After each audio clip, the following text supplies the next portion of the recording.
కుమారి aunty సంచలనం. ఇద్దరు star హీరోలకు నో. కుమారి ఆంటీ ప్రస్తుతం 2 తెలుగు రాష్ట్రాల్లో ఈ పేరు గురించి ప్రత్యేకంగా పరిచయం అవసరం లేదు. హైదరాబాద్ నగరంలోని దుర్గం చెరువు సమీపంలో ఆమె చిన్న ఫుడ్ స్టాల్ నడుపుతూ సెలబ్రిటీ అయిపోయారు.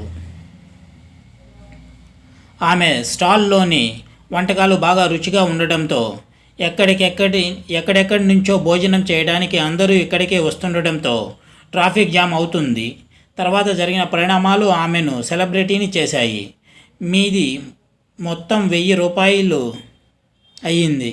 2 లివర్ ఎక్స్ట్రా అనే డైలాగుతో సంచలనం సృష్టించింది. ఈ ఒక్క వీడియో ముఖ్యమంత్రి రేవంత్ రెడ్డి దగ్గరకు కూడా వెళ్ళింది. తాను కూడా ఆ స్టాల్ను సందర్శిస్తానని రేవంత్ చెప్పారు.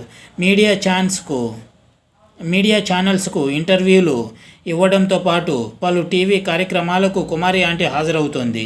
కార్తీక ద్వీపం సీరియల్ ప్రీ రిలీజ్ ఈవెంట్కు కుమారి వెళ్ళారు. అక్కడ ఓ వార్తా ఛానల్ ఆమెను ఇంటర్వ్యూ చేసింది.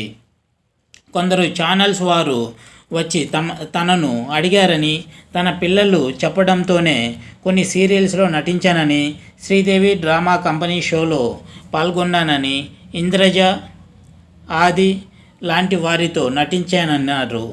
నటించేటప్పుడు కాస్తంత ఇబ్బంది పడ్డానని చెప్పారు. సీరియల్స్లో నటించినందుకు ఏమైనా పారితోషికం తీసుకున్నారా అని అడిగితే తీసుకోలేదని చెప్పింది. కాకపోతే అక్కడకు తాను తీసుకెళ్లిన భోజనానికి మాత్రం డబ్బులిచ్చారని తెలిపింది. సినిమాల్లో అవకాశాలు రాలేదా అని ప్రశ్నిస్తే వచ్చాయి కానీ వ్యాపారం ఉండడంతో కుదరదని చెప్పానన్నారు. తనకు ఫుడ్ వ్యాపారాన్ని వదులుకొని సినిమాల్లో నటించనన్నారు. చిరంజీవి బాలకృష్ణ సినిమాలోనే అవకాశాలు వచ్చాయని, వాటినే తిరస్కరించిందని నెటిజన్లు చర్చించుకుంటున్నారు. గొప్ప నిర్ణయం తీసుకుందని, స్టార్ హీరోల సినిమాలకు కూడా తిరస్కరించడం గ్రేట్ అంటున్నారు నెటిజన్లు. ఇది వ్యూవర్స్.